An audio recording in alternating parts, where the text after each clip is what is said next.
It is now an honor for me to introduce our first keynote speaker for this edition of the conference, Professor Sanjaya Mishra, the Director of Education at Commonwealth of Learning Canada.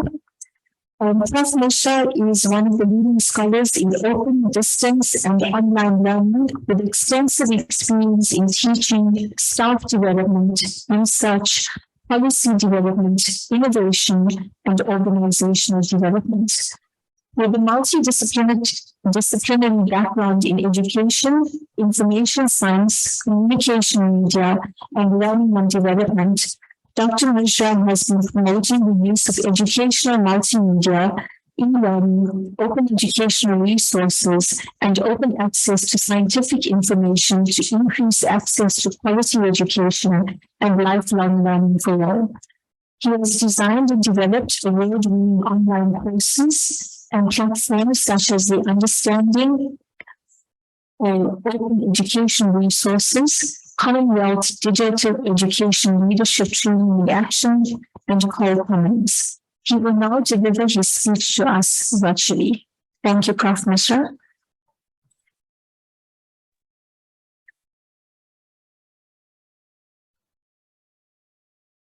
Kindly allow me to share my presentation, please. We can't hear him. Yes, we can't hear him. Kindly allow me to share my presentation. Now we can hear you. Yes, Prof, just give me a minute, please.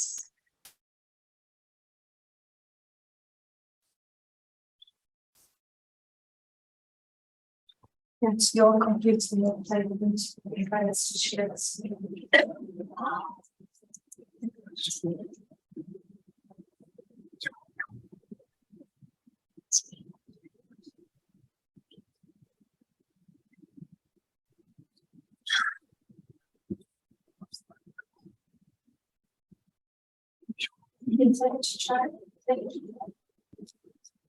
Yeah, can you hear me now?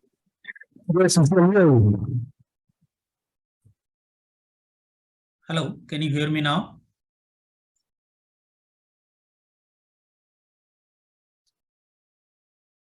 Prof, we can't hear you. Can you try sharing your screen? Sanjaya, I can hear you, but I can't see your presentation. I can't share my presentation. Yeah, now I can see.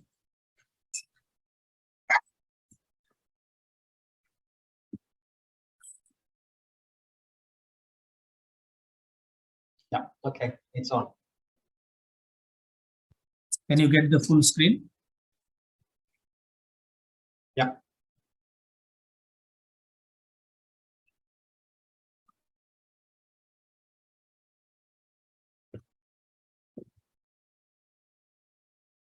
May I proceed? Dr. Singh, can Yes, you hear? Prof, you may proceed.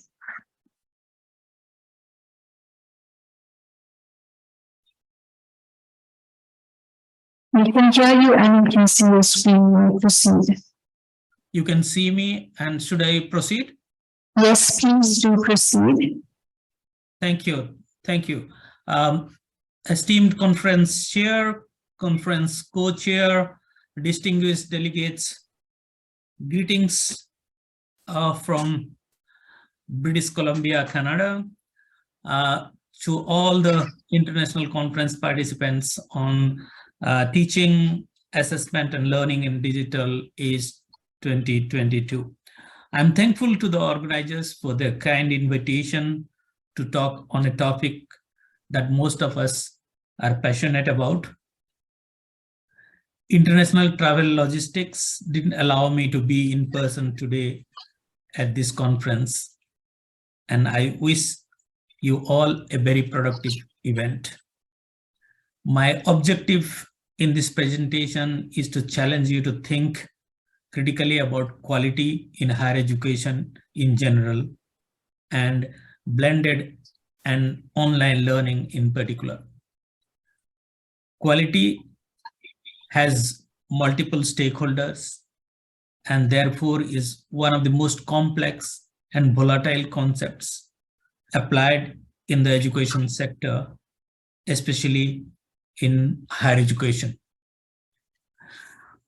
I have planned this presentation in three broad sections: higher education and quality assurance, COVID-19 and the practice of higher education, and who are the stakeholders. First, higher education and quality assurance. The understanding of the concepts of higher education and quality in higher education differs a lot amongst teachers and other stakeholders. Our understanding of higher education decides the way we look at quality. The popular wisdom is that higher education is about universities that perform three crucial roles: teaching, research, and extension. And it has been there for some time now. However, higher education is not just about a place of learning, such as a university. It could happen in a college or a research center. It is the notion of higher that is important here. The Delors Commission emphasized the role of higher education as to prepare students for research and teaching, to provide highly specialized training courses adapted to the needs of economic and social life, to be open to all, to cater to the many aspects of lifelong education in a broadest sense, and to promote international cooperation through internationalization of research, technology, networking, and free movement of persons and scientific ideas. For many of us, it should also provide employable skills. For others, it should only promote innovation and research. It is not just one, but multiple views of higher education that make it what it is. Ronald Barnett, a contemporary thinker in higher education, states that higher education primarily does four roles. Higher education as the production of qualified human resources, as training for research career, as the efficient management of teaching provision, and higher education as a matter of extending life chances. Higher education, therefore, is about the quest for excellence, creativity, critical inquiry, exploration of truth, discovery, discussion, debate, and dialogue. It is about scholarship as well as the development of society. According to Barnett, and I quote, "A genuine higher education is unsettling. It is not meant to be a cozy experience. It is disturbing because ultimately the student comes to see that things could always be other than they are. A higher education experience is not complete unless the student realizes that no matter how much effort is put in or how much library research, there are no final answers," and unquote. If you consider higher education as a higher educative process, you will view quality differently than if you see higher education as a mere business transaction. Quality in higher education is all about the iron triangle. The biggest challenges for educational administrators worldwide are to increase access to higher education, improve quality, and reduce cost. In such a situation, the idea of quality itself is crucial. In the business and industry, quality is seen from various perspectives, such as quality control to total quality management. Higher education could also take a range of approaches from quality as compliance to quality as employability of graduates. In some disciplines, quality is also seen from professional standard perspective. In the book Jen and the Art of Motorcycle Maintenance, Pirsig in 1974 says, and I quote, "Quality, you know what it is, yet you don't know what it is. But that's self-contradictory. But some things are better than others. That is, they have more. But when you try to say what the quality is, apart from the things that have it, it all goes spoof. There is nothing to talk about it. But if you can't say what quality is, how do you know what it is? Or how do you know that it even exists? If no one knows what it is, then for all practical purposes, it doesn't exist at all. But for all practical purposes, it really exists. So round and round you go, spinning mental wheels and nowhere finding any place to get traction. What the hell is quality? What it is, quote unquote. Quality means many things to many people. It is contextual. For example, if you do not have food, for you, quality food is having some food. And if you are in a 5-star hotel, you may be looking at the presentation and behavior of the staff. Some view quality as exceptionally high standards, while others consider it fitness for purpose. Yet for some, it is value for money, while for others, it is about transformative change in the life of the stakeholders. Whatever your definition of quality, it happens by design and not by chance. And it needs common understanding by all stakeholders involved. Quality can also be looked at from the perspective of continuous improvement, especially when dealing with human subjects, as in the case of higher education. In this approach, we look at higher education as a system and focus on inputs, processes, and outputs, and how this could be improved regularly. In such a context, quality is assured through both internal and external quality assurance approaches. Several tools and guidelines exist to achieve quality in higher education and blended online learning. We at the Commonwealth of Learning have developed several toolkits and benchmarks to help quality assurance agencies and higher education institutions apply both internal and external quality assurance mechanisms. Whether it is about distance education, blended learning, or technology-enabled learning, there are several toolkits and standards that teachers and educational institutions can apply to ensure quality.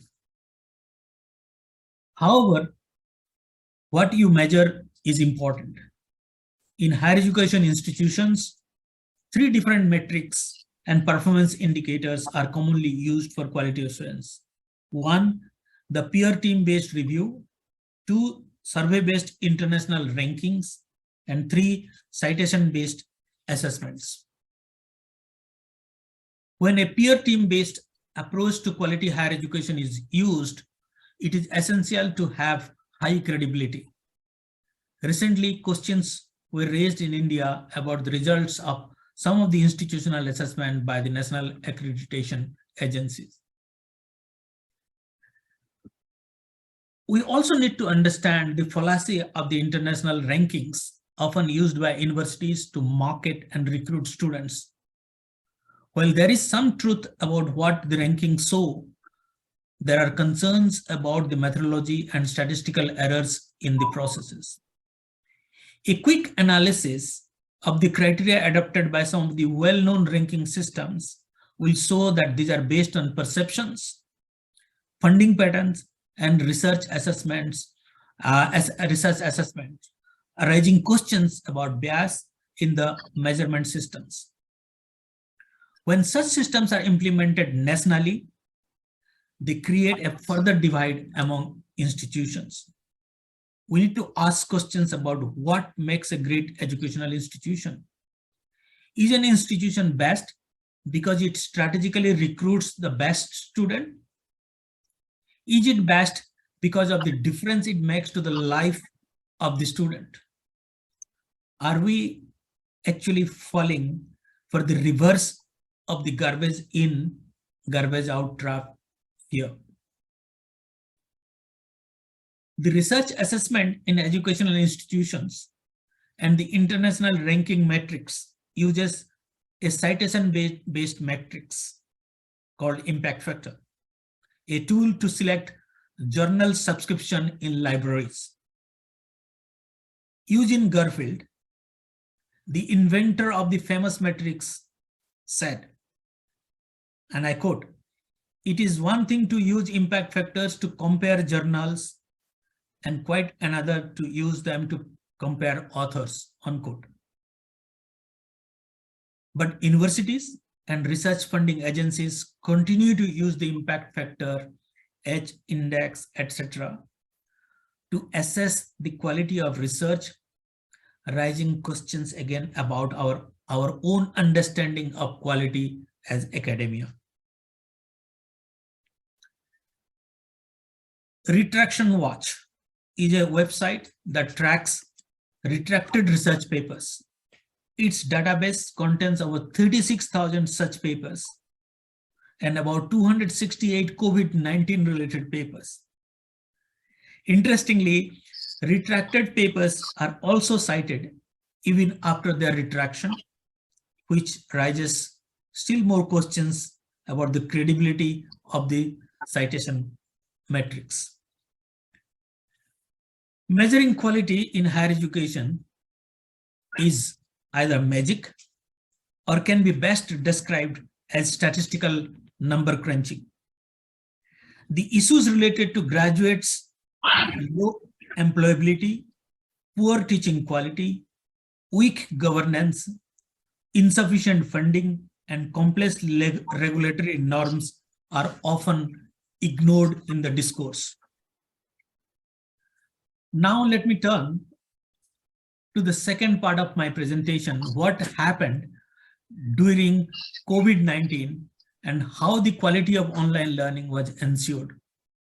Or for that matter, was it a matter of concern at all? COVID-19 affected over 220 million students in higher education worldwide. The closure of educational institutions led to the rapid transition to online learning called emergency remote teaching, which is different from the planned practice of distance and online learning.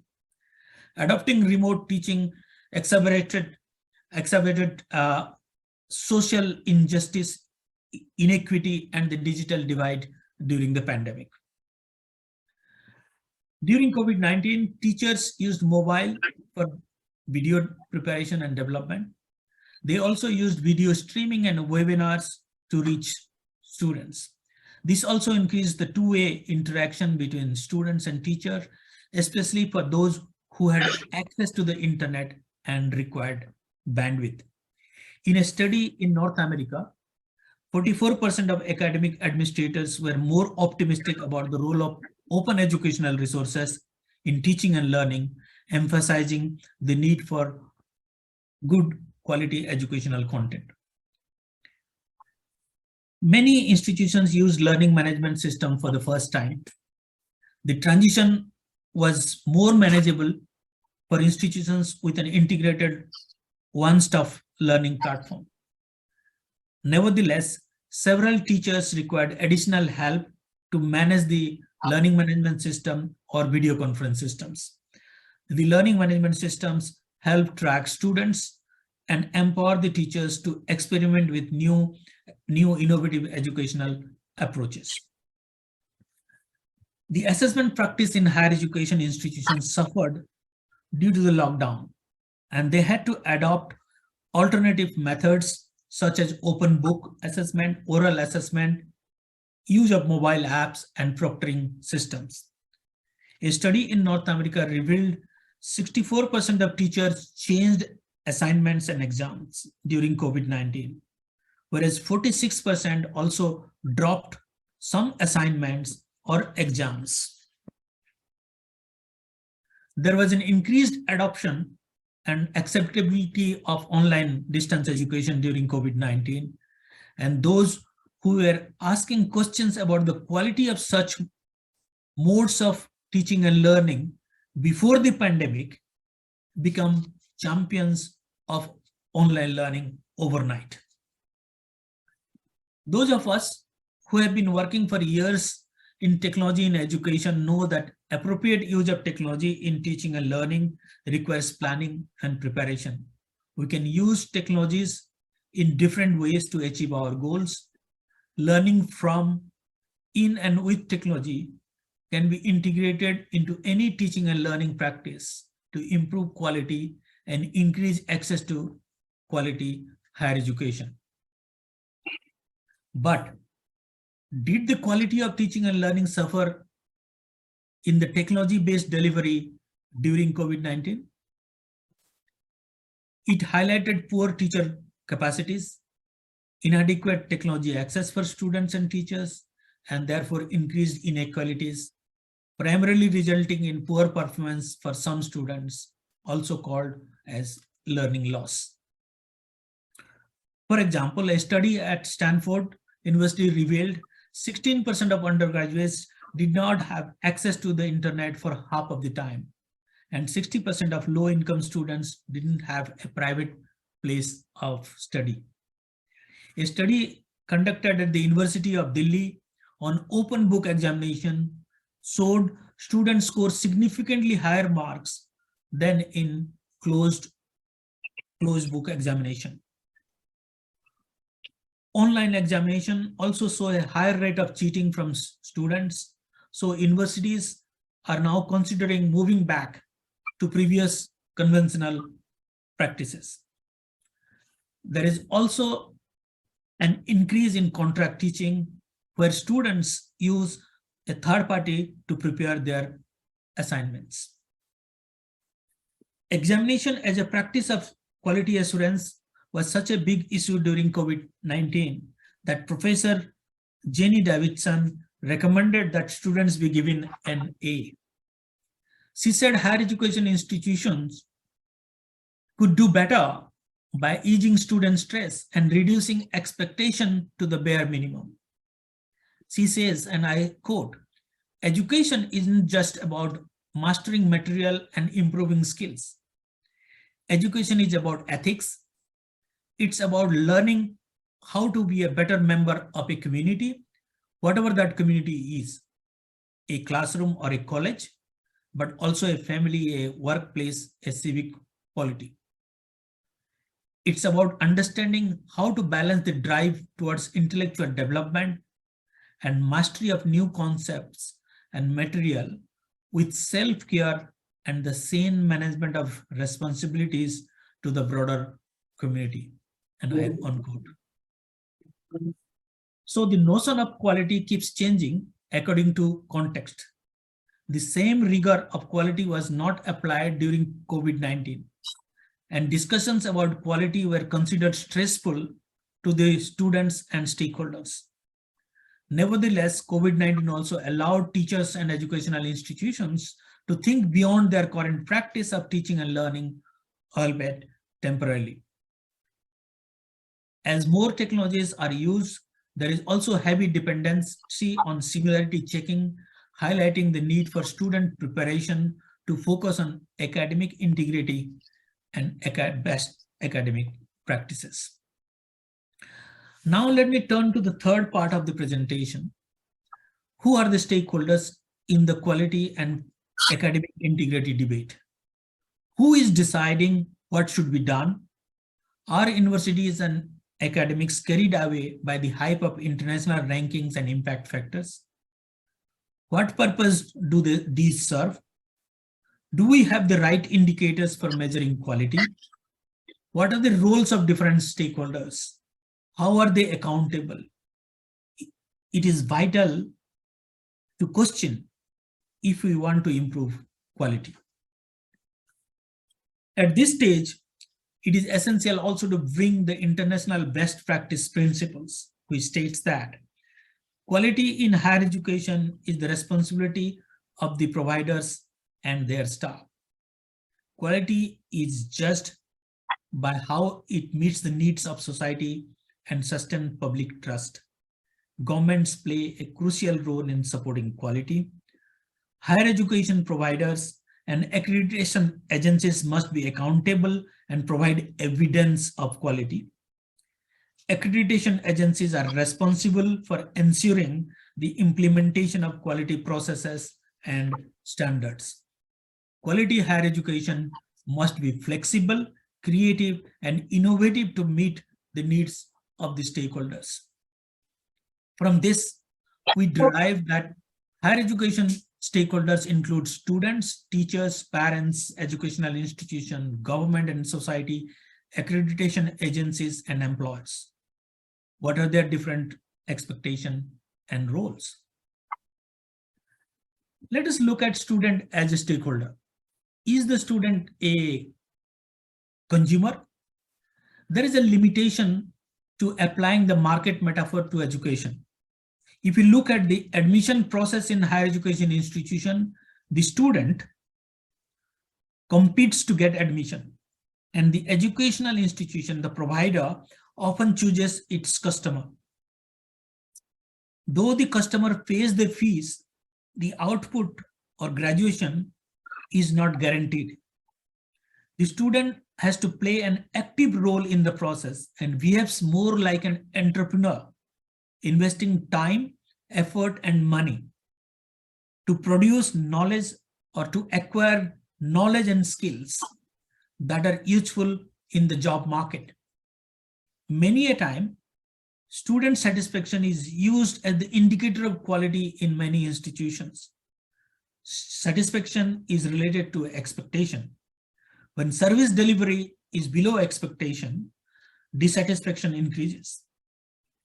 Is the expectation of the students genuine? Do students know what they want? What is the role of the student in online learning?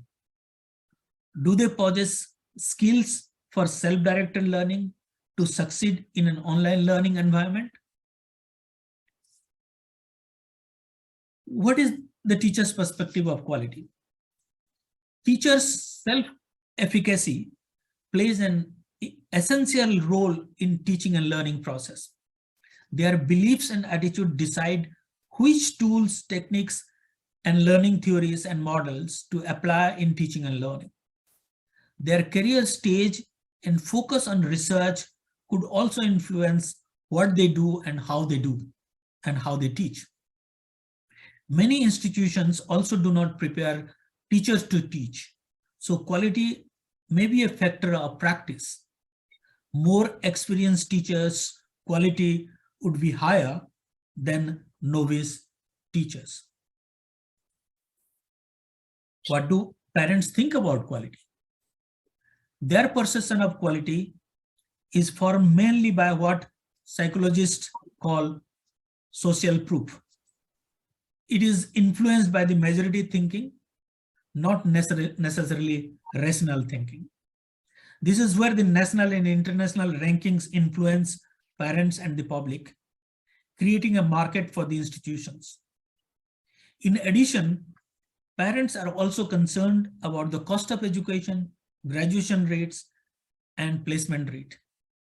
Parents often fund the education in undergraduate courses, and they decide for learners what to study and where to study. Quality institutions are led by quality leaders. They follow systematic processes that are well documented to help everyone contribute towards a culture of quality.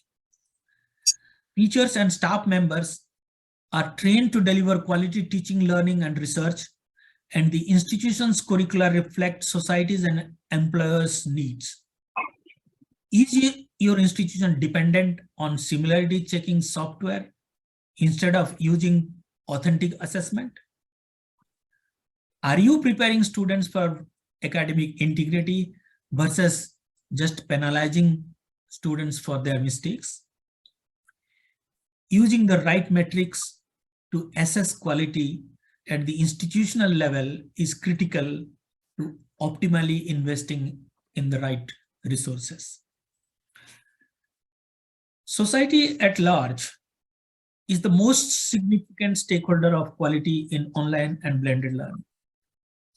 Through the government, society can expect higher education institutions to offer quality programs relevant to the public.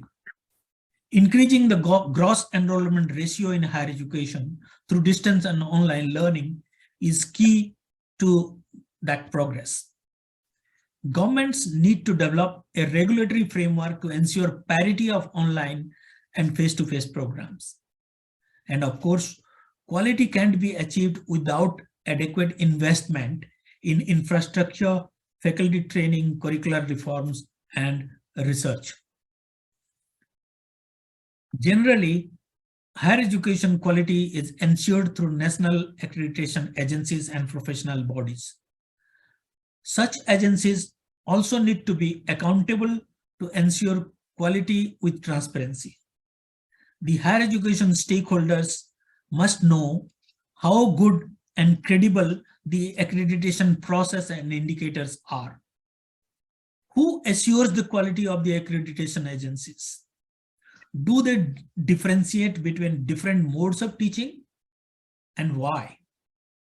How are they funded? In some places, the accreditation agencies are funded through the fees collected for assessment of institution, and thus may not remain as objective as they should be. Finally, private employers are the most significant source of employment for graduates. Unfortunately, they look for polished graduates who can be immediately absorbed to perform on the job without investing in preparing the graduates. The industry needs to collaborate with higher education agencies to develop skilled human resources which can be employed. Such collaboration may also help reduce the cost of education for graduates. Once the industry has a say in the curricula, it can ensure talent for growth. Having identified the roles and expectation of different stakeholders and issues of quality in higher education and online blended learning, it is essential to highlight how to diagnose the politics of quality. I present some questions to consider within the discourse of quality. Who is certifying quality? What are their intentions? What are the quality indicators and measures of quality? Are they valid and fit for purpose? Are the measures equitable and promote social justice? Is quality a matter of convenience or standard? Are different modes of delivery treated with care and without bias? When someone raises questions about quality, questions about online and blended learning, or higher education quality as such, I think we must ask these questions and visualize the stakeholder perspective before making any reasoned response. Once we are aware of the multi-stakeholder perspective of quality, it is evident that our approach to quality would not be the one-size-fits-all approach. We will look into deeper engagements while considering quality in online and blended learning environments. Such arrangements must be holistic and based on the institutions and staff's commitment as expected in the international principles of quality. I thank you for your kind attention.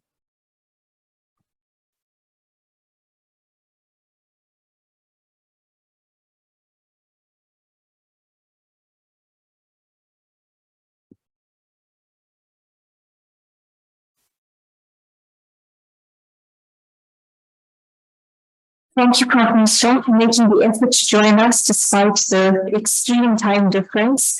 It's probably almost midnight at your place, so we credit you for staying awake to deliver this enlightening speech to us. Your insights have provided the platform for deeper discussions at this conference, and I must say, we'll be able to spark some debates on some of the aspects which you highlighted. Some of the points which really stood out for me was that education needs to be disruptive and there needs to be chaos in education in order for the students to engage. Because if it's a very streamlined approach to education, the students are not going to learn for themselves, but they're rather going to be taught when you teach them. I also liked your approach using the systems approach to quality assurance, particularly because I come from the discipline of IT, so we all know how important it is to have input processes and outputs. And the aspect which I'd like to read up a little more is on the quality of research, measuring the quality of research through these indices, because all of us going through quality assurance at our institutions are trying to apply for promotions. We know there's so much of emphasis placed on your H index. And is it really worth that stress of trying to build up that H index when we've spoken about aspects like the credibility of your citations? And so that's an area I would particularly like to explore.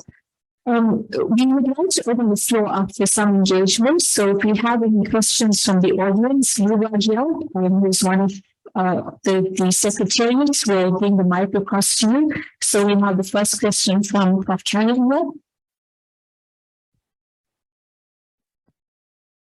Thank you, Prof. Mishra, for this great presentation and reminding us of all these issues that go into quality education, quality higher education in particular. I've got one question related to the issue of contract cheating.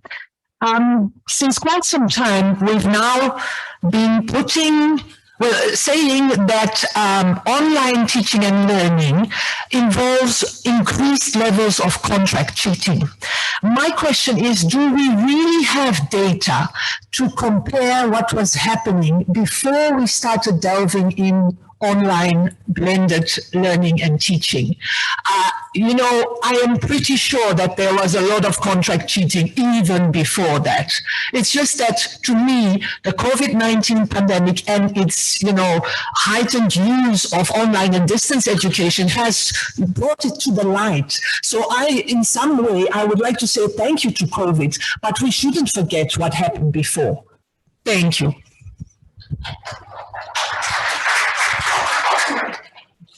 Thank you, Professor. I fully agree with you on that aspect, because my proposition is that contract cheating is a problem, but the way the universities are dealing with contract cheating is probably not the best way to do it.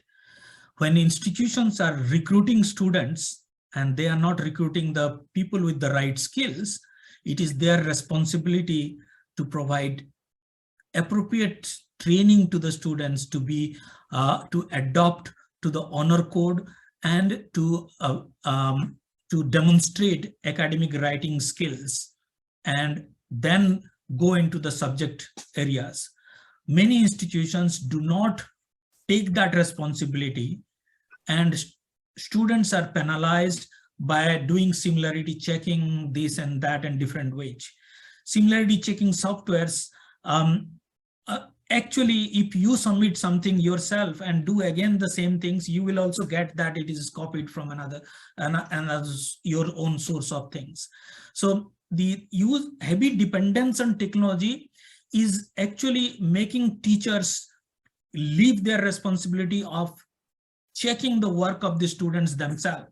So both institutions need to look at their things, what they do, and teachers also look at what is that assignment they are giving to the students, what is the quality of the assignment that leads to, e.g., contract cheating happens. So it's a two-way process, and it was probably happening before as well. And it was happening, and I have taught online education before pandemic, and I have seen that happen. But it is easy to check, that students have copied from another source. If the teacher themselves are equipped enough, you can easily identify the cheating things has happened. And I have been encouraging that approach, an academic approach to an academic problem, not a technological approach to an academic problem, which divides of agency of both the students and the teachers. Thank you, Prof. I think COVID has just propelled contract cheating. It has been in existence prior to COVID. We've had a lot of contract cheating happening at the school level, where students, children in the African countries, the other way around, children in school children from America are willing to pay for their homework to be completed by students in the African countries who need that extra income. So for as little as $5, they're able to get their homework completed. And this was happening before COVID itself. There's quite a big scam which goes on in the African region because people are so needy of income. They're willing to do it, and the people who have the access to the financial resources are willing to pay. We have time for one more question, or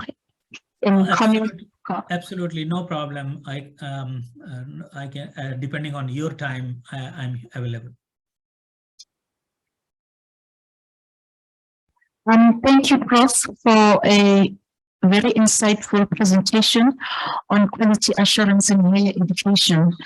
And I'm going to zoom into the online and the COVID. When we moved into COVID, we saw that it was a speed transition where most of the teachers were not fully equipped to have their materials online. And most of the teachers had to develop their materials online with the assistance of the instructional design and learning experience designers from different institutions. When we look into in terms of quality, quality of online blended learning material, I'm just going to zoom into the material that was designed. What were the quality measures that were put in place? Were the instruments that were developed by different institutions made available to the teachers to be aware of that when they develop their material? It actually assists the learner, engages the learner in their different contexts. Or the matters of quality, as we have indicated, various stakeholders. Did you also zoom into the quality of the learning material that was developed during COVID-19? Thank you. Thank you for sharing that that experience. And this is one of the premise of my presentation about what I call politics of quality assurance. Now, what happened during the pandemic was emergency remote teaching, and we have seen what are the kind of things happen, and we are not questioning that quality of that education.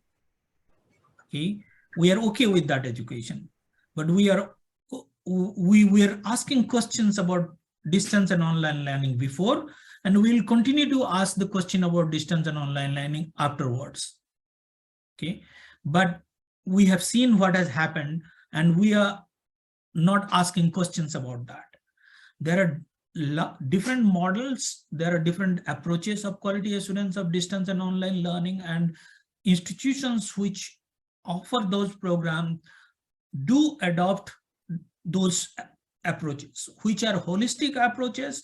They do not just look at quality of learning materials, they look at a whole range of issues on from quality of learning materials to quality of student engagements, feedback provided to the learner, the nature of discussions that happen, a whole range of things, items are looked into. And those are all well documented resources are available, and people do that. And you can also explore those things and to increase quality in your own context. What is important is to understand the psyche of the stakeholder who is asking the question about quality, about distance and online learning. Are they asking quality of the the normal education that is happening in the conventional system of teaching and learning? That's what is important for us to understand. How good the quality of education in the face-to-face teaching, the normal face-to-face teaching going on. So there are models, there are examples, there are criteria available. You can actually look into all those things to decide how you are going to make use of. I hope I listened to your questions carefully because there was some disturbances as well. Thank you, Prof. I think we're going to have to end this engagement, but we appreciate your participation in the conference, even though it was virtual, and we hope that you will be able to join us in the future in person for any of our events. So thank you for your time, and we'll let you get to bed if you have to. Thank you very much. Thank you. Bye-bye. Bye.